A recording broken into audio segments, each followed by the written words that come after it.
Hi foodies, today we're making some stew saltfish, or some people call it fricasse saltfish.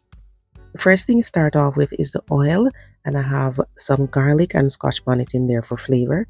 This is the saltfish. I cooked it, took off that skin, deboned it, flaked it, and it's good to go to fry in this oil because we're going to try to make it crispy. Okay, so add it to the oil and allow it to crisp up. You want it to brown, but you don't want it to be, super dark brown the way you would for chicken if you were making some fricassee chicken or brown stew chicken. You just want it to crisp up a bit.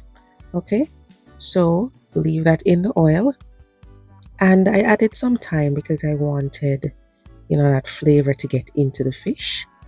So I have the thyme in there, the scotch bonnet, the garlic. So just go ahead and stir this around and then give it some moments to sit on the surface of the pan too, because you want it to crisp up. So don't stir it the whole time. So it's starting to crisp up now. You can see that it's getting firm. The color is changing a bit. Then you're going to take it out of the pan. All right, so the same way you would do fricassee chicken, you fry up the chicken, take it out. That's what I'm doing here. All right, so set that aside. And in the same pan, we're going to add some bell peppers. You can use one color if that's what you have in your fridge. All right, you don't have to use all three colors that I use.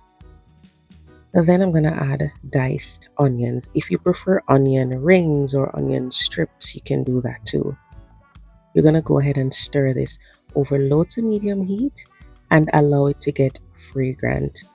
After that, we will add some garlic.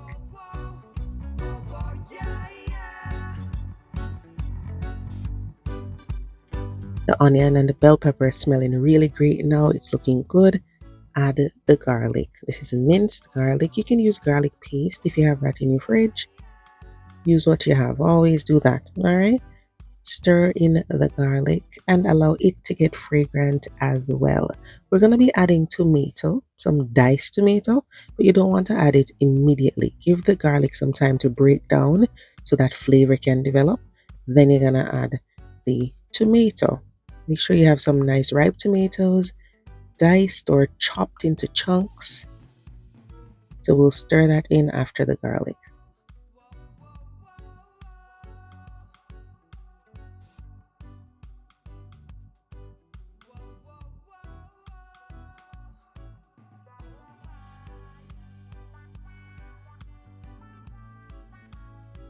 So once the tomatoes are added, you're going to be getting a lot of moisture there.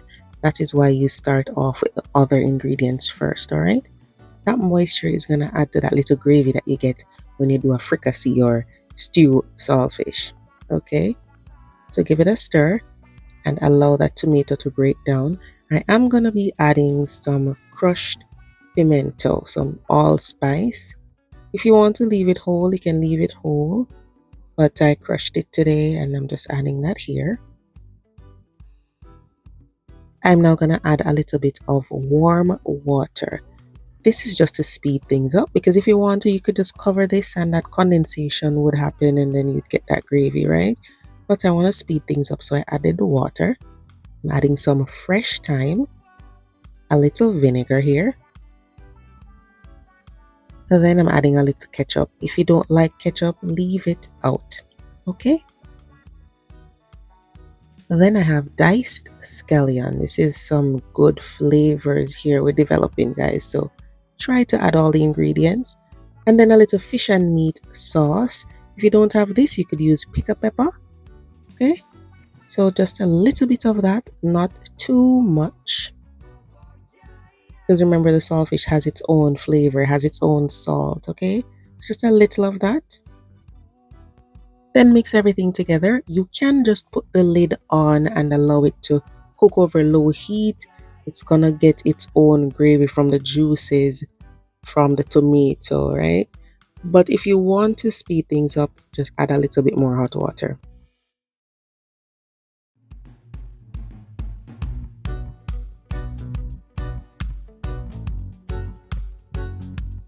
So put that pot cover on, make sure it's on low heat, and allow that gravy to develop. Allow everything to simmer together. If you feel like it's drying out, then you need to adjust your heat. You could even add a little bit more hot water if you want to. All right. Now I'm going to be adding the crispy saltfish and some black pepper. Now when it comes to fricasse saltfish or saltfish stew, just make that gravy based on your preference, okay? If you want a lot of gravy, then you add more water and you allow it to simmer a little bit more. If you prefer it on the drier side, fine, okay? I did add a little bit of brown sugar just to balance out everything because I added the vinegar earlier, but that is it. Once everything comes together and you're happy with the flavor, you are good to go. This is one of those dishes that I had growing up. You know, those times when you didn't have any chicken or pork or beef at home, but you wanted a nice stew to go with your dumpling or your rice. We used to make this a lot. I had it for breakfast with some fluffy fried dumplings. You can find the recipe right here on the channel. Let me know if this is something you had growing up or if it's something you'd like to try now. Thanks for watching. See you next time.